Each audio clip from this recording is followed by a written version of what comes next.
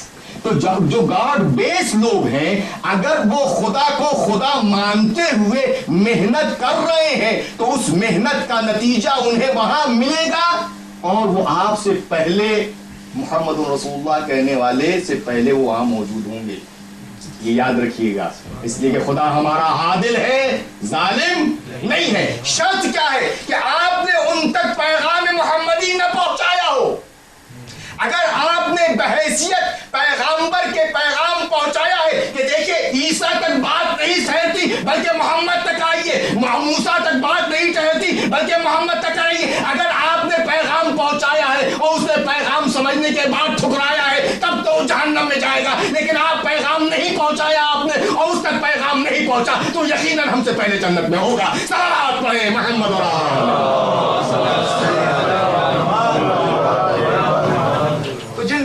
Computer ایجاد کیا, خدا انہیں جھک جھک جلائے انسانیت کے فائدے کے لیے.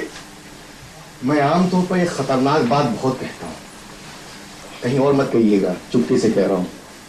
کیا اس وقت دو سسٹم ہیں ایجوکیشن کے, ایک دین ہے ایک دنیا, ٹھیک ہے, لیکن آپ نہیں کہہ سکتے, میں کہہ سکتا ہوں جو میں کہنے جا رہا ہوں کہ دیکھیے دنیاوی جو سسٹم آف ایجوکیشن ہے وہ روز کچھ نہ کچھ نئی چیز آپ کو یعنی انسان کو دے رہی ہے, لیکن بیچارہ دین ہائے, بیچارہ دین والے جو 100 برس پہلے جہاں تھے آج وہاں نہیں. کیا یہ ہماری پریشانی, ہماری مجبوری ہے. تو اب ہم نے اس مجبوری کو شارٹ کٹ کیا. ہم نے کہا مجبوری یہ ہے کہ یہ ہمارا دشمن تو تھا, ہمارے دشمن نے ہم سے روح علم لے لیا. وہ کیا تھا آپ نے سنا ہوگا, 1200 سال پہلے کتنی آبادی تھی ہماری, کتنی آبادی تھی موجودہ دنیا کی 1200 سال پہلے کتنی آبادی تھی؟ جلدی بولیے بھائی.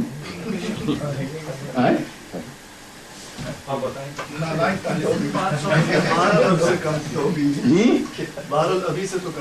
ابھی نہیں, 1/4 بھی نہیں تھی, ٹھیک ہے, نوٹ کیجئے.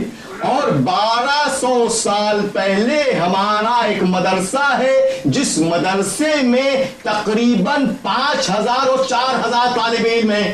ایک مدرسے میں, مدینے کے مدرسے میں 4000 اور 5000 ہیں. کوفے کے مدرسے کی بات نہیں کر رہا ہوں, حلے کے مدرسے کی بات نہیں کر رہا ہوں, نجف کے مدرسے کی بات نہیں کر رہا ہوں, ٹھیک ہے, دوسرے اور جو اسلامی ممالک ہیں ان کی بات نہیں کر رہا ہوں. صرف ایک مدرسے میں 4 اور 5 ہزار اسٹوڈنٹس پائے جاتے ہیں. اس وقت جب ہماری آبادی کی 1/4 نہ تھی تو آج کتنی آبادی ہونی چاہیے ہمارے اسکولوں میں مدرسوں میں؟ جلدی بتائیے. ملینز. لیکن کیا اتنے ہیں؟ نہیں. کیوں نہیں ہے؟ دس از پرابلم, بہت بڑا پرابلم ہے. کیوں نہیں ہے؟ اس سوال کا جواب ہم نے اس لیے, کوئی کہے گا کہ مولانا صاحب اس لیے وہاں تھے کیونکہ رسول کا نواسا, رسول کا پوتا قرآن پڑھاتے تھے, حدیث پڑھاتے تھے اور تمام چیزیں اوریجنل لوگ لیتے تھے. ہم کہیں گے نہیں, ایسی بات نہیں ہے. قرآن اور حدیث اور فقہ کے ساتھ ساتھ ایک طرف اگر قرآن پڑھایا جا رہا تھا تو دوسری طرف جابر ابن حیان کوفی پیدا کیا جا رہا تھا. اس لیے مجمع تھا کہ اگر ایک طرف جابر پیدا کیا جا رہا تھا تو دوسری طرف میڈیکل سائنس کا ماہر مفضل ابن عمر پیدا کیا جا رہا تھا, اور اس لیے وہاں مجمع تھا. آج جب دوسروں نے, ہمارے دشمن نے مطالعہ کیا, مطالعہ کرنے کے بعد دیکھا اچھا اس کے یہاں یہ جان پائی جاتی ہے, اس نے ہمارے اندر سے وہ جان کھینچ لی اور ہم بے جان آگے مردے کی طرح بڑھتے چلے جا رہے ہیں. صلوات پڑھیں محمد.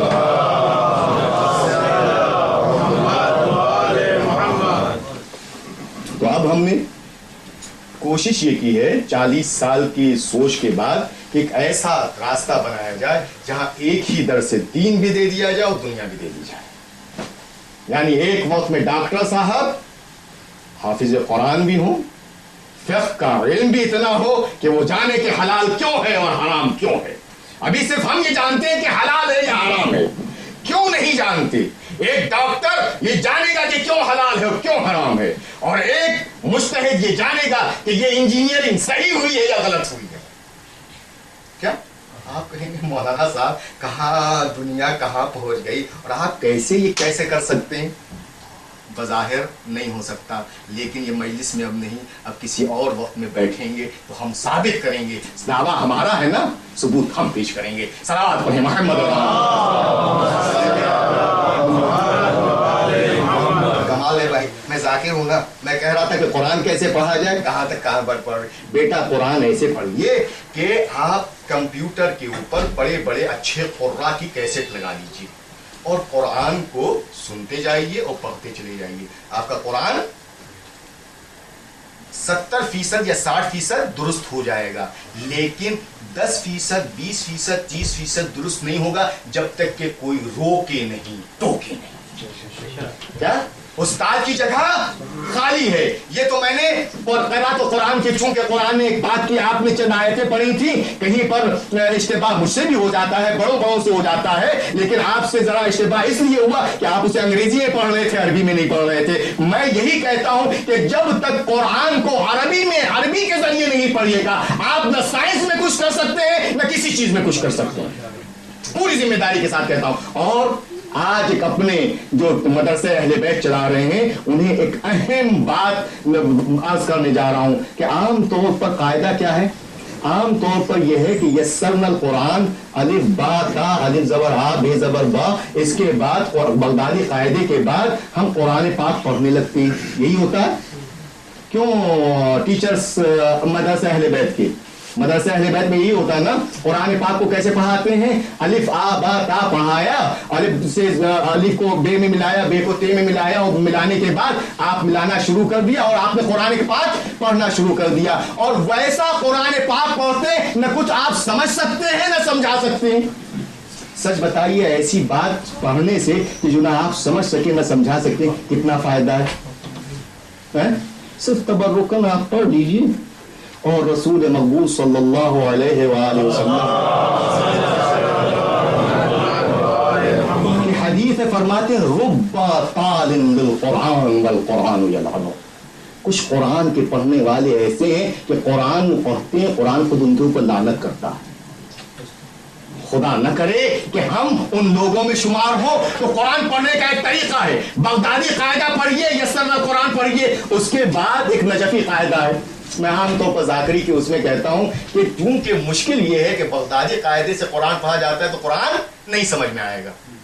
نجفی قاعدے سے اگر قرآن پڑھیے تو قرآن سمجھ میں آئے گا. نجفی قاعدہ کیا ہے؟ نجفی قاعدہ یہ ہے کہ بغدادی قاعدہ یا یسرنا القرآن کے بعد آپ ڈائریکٹ قرآن نہ پڑھیں, پہلے آپ 3, 4, 5, 6 ریڈنگ بک عربی کی پڑھ لیں, بغیر یہ سمجھے کہ ہوئے کہ یہ اسم ہے یا فعل ہے یا کیا ہے. اس کے قواعد میں مت جائیے, قواعد میں جائیے گا تو آپ نہیں پڑھ پائیے گا. آپ پہلے صرف ریڈنگ بک 3, 4 کتابیں پڑھ لیجئے, پھر اس کے بعد جب قرآن پاک پڑھیے گا تو میں پوری ذمہ داری کے ساتھ کہتا ہوں کہ 50% آپ قرآن سمجھنے لگیں گے. اور جب قرآن پاک 50% سمجھنے لگیں گے تو 2%, 20%, 30% آپ پھر لغت کے ذریعے آپ حل کر سکتے ہیں, اور آپ 70%, 40%, 80% تک قرآن سمجھ سکتے ہیں. اور جب آپ سمجھنے لگیں گے تو پھر سمجھ کر جو چیز پڑھیں گے تو پھر اس کی بات ہی کیا ہوگی. صلوات پڑھیں محمد.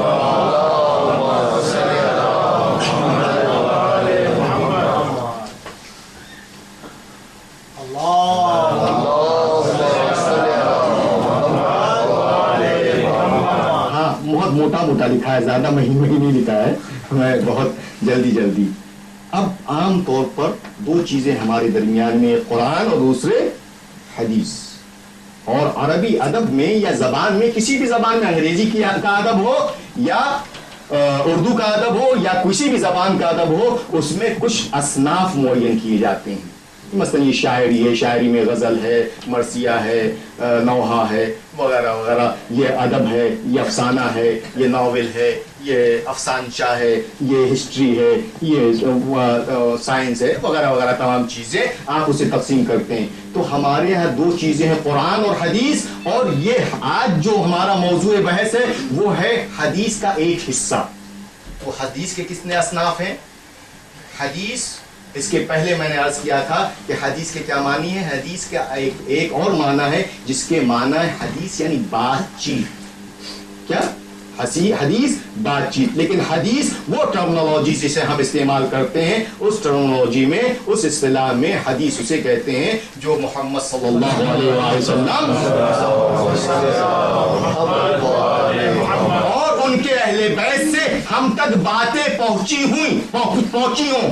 تو جو باتیں ہم تک پہنچی ہیں اگر ادبی نقطۂ نظر سے ہم اسے بانٹیں گے تو 6 حصوں میں بٹیں گی. نوٹ فرما لیں. سب سے پہلی چیز خطبات ہیں، خطاب. دوسرے کلمات قصار، چھوٹے چھوٹے بیانات، چھوٹی چھوٹی حدیثیں. اور تیسری چیز ہے خطوط، رسائل، جو خط لکھے گئے ہیں. چوتھی چیز ہے دعا.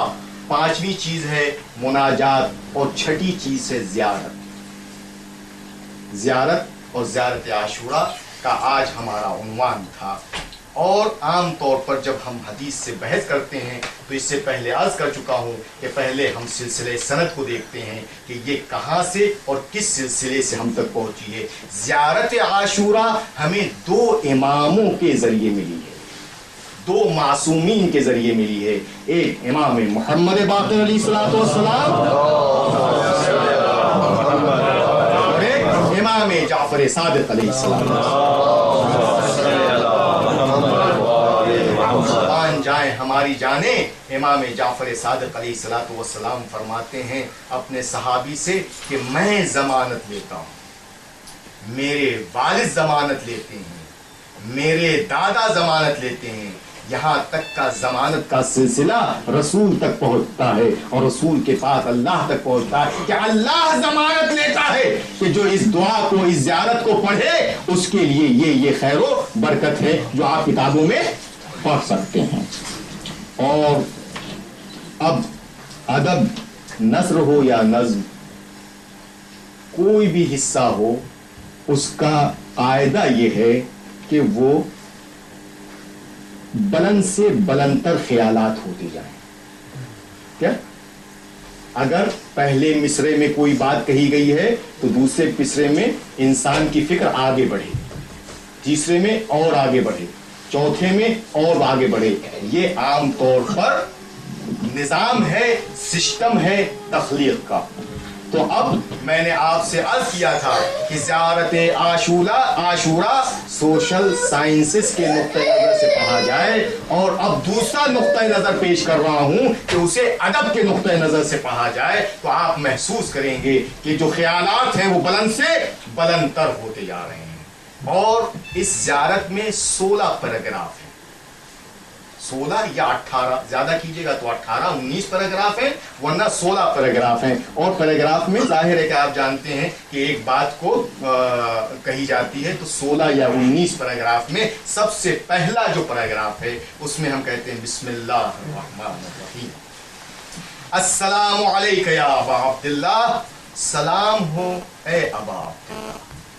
عام طور پر آپ لوگ جانتے ہیں کہ عربی میں اور اردو میں بہت کم ہے کہ 3-4 قسم کے نام ہوتے ہیں. ایک نام ہوتا ہے، ایک کنیت ہوتی ہے.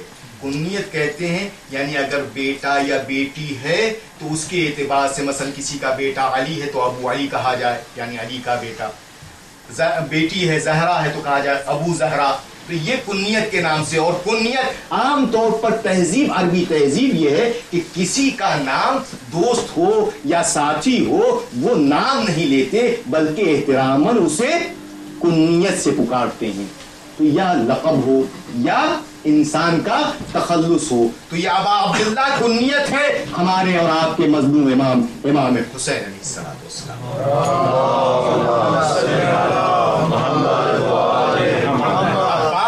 بلند خیال آگے بڑھ رہا ہے. السلام علیکم یا ابن رسول اللہ. اے رسول کے بیٹے آپ پر سلام. السلام علیکہ یا امیر المومنین، اے مومنین کے امیر، اے مومنین کے حاکم، اے مومنین کے وارث کے بیٹے آپ پر سلام ہو. وابن سید الوصیین، اور اس کے بیٹے جو وصیوں کا سید و سردار ہے. السلام علیکہ یا ابن فاطمہ سیدۃ نساء العالمین، اے بیٹے اس کے جو فاطمہ ہیں. اور فاطمہ کون؟ جو دنیا کی کائنات کی عورتوں کی سید و سردار ہیں، آئیڈیل ہیں. بر محمد و آل محمد بلند صلی اللہ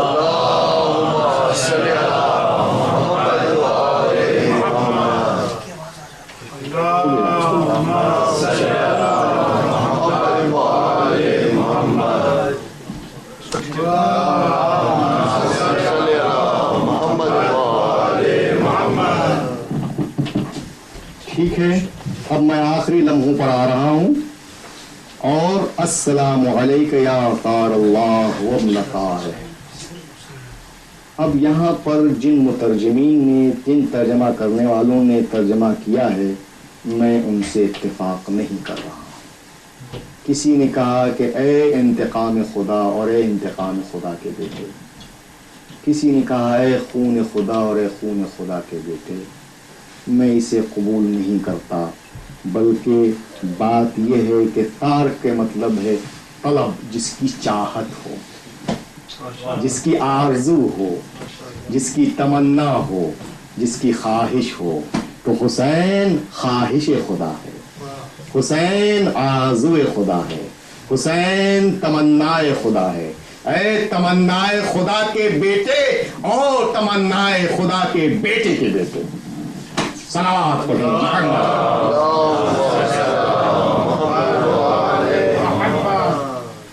والوتر الموتور. اب یہاں پر بھی عام طور پر ہمارے مترجمین سے اشتباہ ہوا ہے، اور اشتباہ اس لیے ہوا ہے کہ زمانے کے تقاضے یہ ہیں کہ زمانہ آگے بڑھ رہا ہے تو علم بھی آگے بڑھ رہا ہے.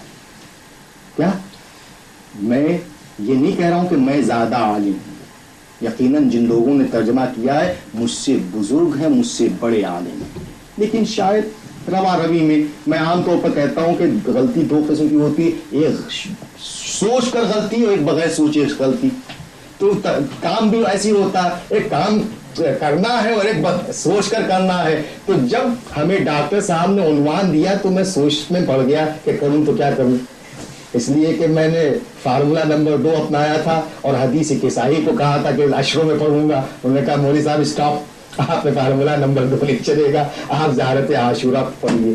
اب جب میں نے پڑھنا شروع کیا تو میں نے محسوس کیا کہ ہمارے بزرگوں سے کہیں کہیں کچھ چوک ہو گئی ہے. وتر الموتور کا ترجمہ ایسے ہی چھوڑ دیا ہے، اور وتر الموتور کا ترجمہ مجھ سے سنیے. وتر مانے تنہا، وتر مانے اکیلا، وتر مانے وحید و فرید. یعنی مجھے کہنے دیجئے اس ایک خدا، اس ایک خدا کا یہ جانشین ایک کہ جس کا کوئی مقابلہ نہیں کر سکتا. اور کیوں نہ ہو کہ جو یہ کہے کہ میرے ساتھی ایسے ہیں جو نہ میرے نانا کو ملے، نہ میرے بابا کو ملے، نہ میرے بھیا کو ملے، تو جس کے ساتھی ایسے ہو تو وہ خود کیسا ہوگا. صلوات پڑھے محمد. وہ تنہا ہے، وہ اکیلا ہے. وہ اب اس کے بعد چونکہ محمد صلی اللہ علیہ وآلہ وسلم پر رسالت و نبوت مکمل ہو گئی، اب نہ کوئی رہنما آنے والا، اب نہ کوئی پیغمبر آنے والا، اب نہ کوئی کتاب آنے والی. اگر یہ کتاب اور رہنما باقی نہ رہا تو اب کچھ نہیں باقی رہ سکتا. تو وہ واحد حسین ہے جس نے ان رہنماؤں کی خدمت کو، ان رہنماؤں کی محنتوں کو کربلا میں محفوظ کر لی. وہ وتر ہے، وہ اکیلا ہے اس لحاظ سے کہ پورے نبیوں اور پورے ولیوں کی ولایت اب اس کے ہاتھ میں. بر محمد و آل محمد بلند صلوات.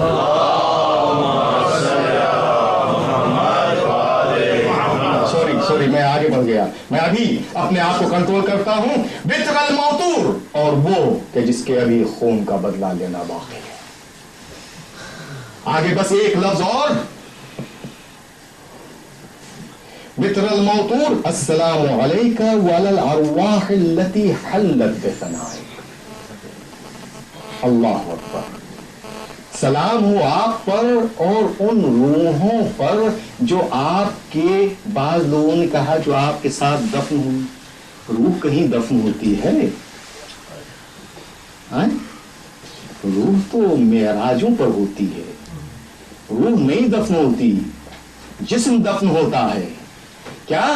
تو حلت بفنائک، سلام ہو آپ پر اور ان روحوں پر جو آپ کے ارد گرد موجود ہیں. پتا ہے کون سی روح ہے؟ روح ہے آدم حسین کے پاس، روح ہے عیسیٰ حسین کے پاس، روح ہے موسیٰ حسین کے پاس، روح ہے محمد مصطفیٰ حسین کے پاس، روح ہے علی مرتضیٰ حسین کے پاس. 1,24,000 نبیوں کی روح ہے اب حسین کے سامنے. اے حسین، تمہارا شکریہ کہ تم نے ہماری لاش رکھ لی. صلوات پڑھے محمد.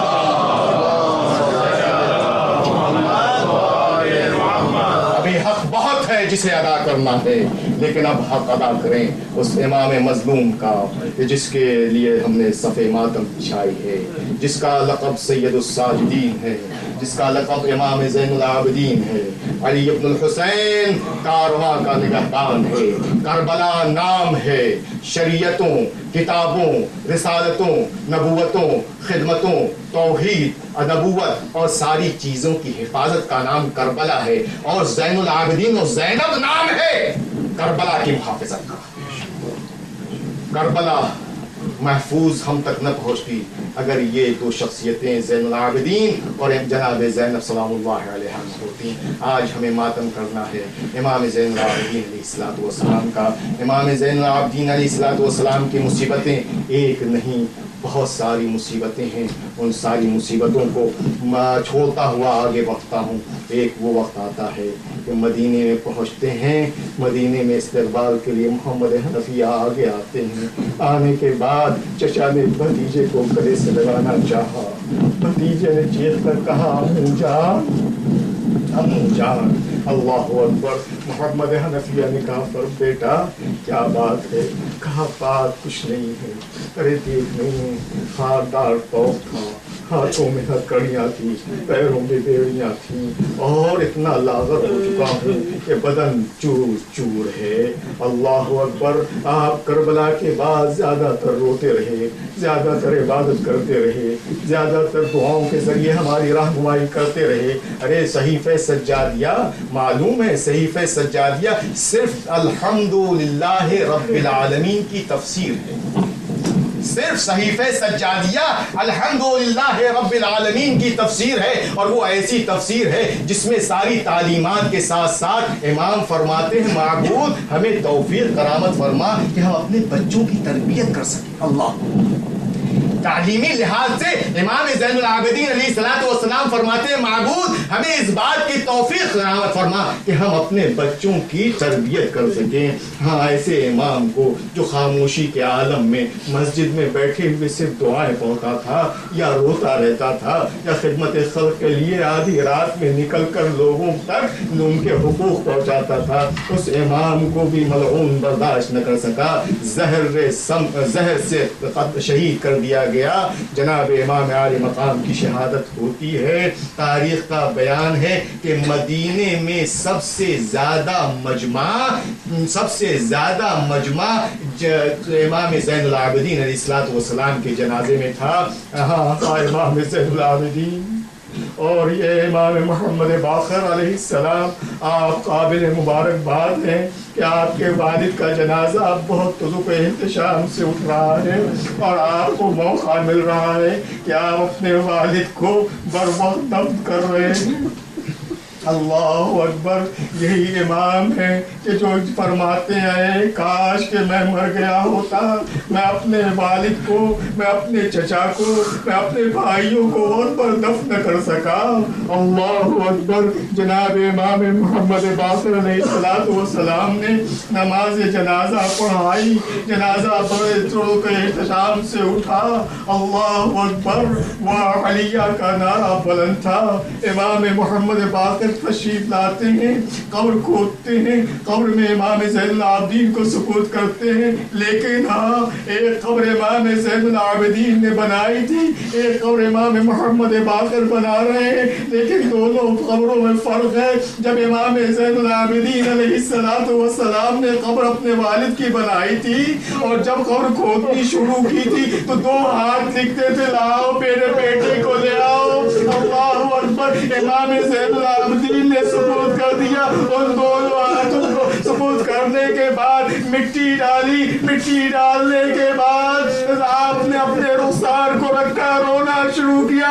روتے رہے، واہ بتا، واہ حسینہ، واہ ابا عبداللہ، ابا جان معاف کیجیے گا، ہمارے ہاتھوں میں ہتھکڑیاں تھی، پیروں میں بیڑیاں تھی، ہم موت پر آپ کو دفن نہ کر سکے. اور دفن اس کے بعد اٹھنے کے بعد آپ قبر مطہر پر ایک لفظ لکھتے، ہذا قبر الغریب. یہ اس غریب کی قبر ہے کہ قتلوہ عطشانا، جسے پیاسا شہید کر دیا گیا، پیاسا قتل کر دیا گیا. الا لعنت اللہ علی القوم الظالمین سیعلم الذین ظلموا ای منقلب ینقلبون.